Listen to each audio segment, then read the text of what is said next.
Alors évidemment, comme vous le dites, se pose la question des inégalités, parce que inégalité d'accès tout simplement au réseau, inégalité d'accès aux outils en question.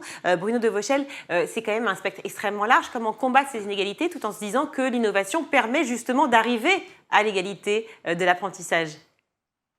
Alors, en amont de l'équipement, qui est évidemment la première des questions qui se pose pour réduire la fracture, il y a surtout une analyse des territoires dans lesquels cela se déploie. C'est pour ça que c'est très intéressant. Il se trouve que j'ai participé avec l'équipe de recherche à laquelle j'appartiens à l'évaluation dans l'Aisne de la première vague de territoires numériques éducatifs, et on voit bien que si vous voulez, pour réduire la fracture, l'affaire est complexe. Complexe pourquoi? Parce que toutes les écoles ne sont pas, alors nous on a travaillé sur l'école primaire principalement, Oui. toutes les écoles n'en sont pas au même niveau, tous les enseignants n'en sont pas au même niveau, je dirais, de niveau d'innovation, pour reprendre le terme employé tout à l'heure.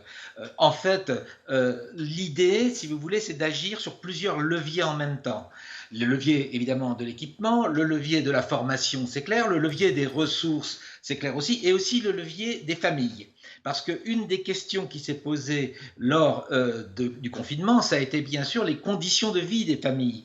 Si en école primaire, les choses se sont souvent arrangées localement, nous l'avons vu à Soissons, nous l'avons vu à Saint-Quentin, on l'a vu dans beaucoup de communes. Ça ne s'est pas toujours résolu de la même façon dès lors que les parents n'étaient plus, je dirais, en contact avec l'école.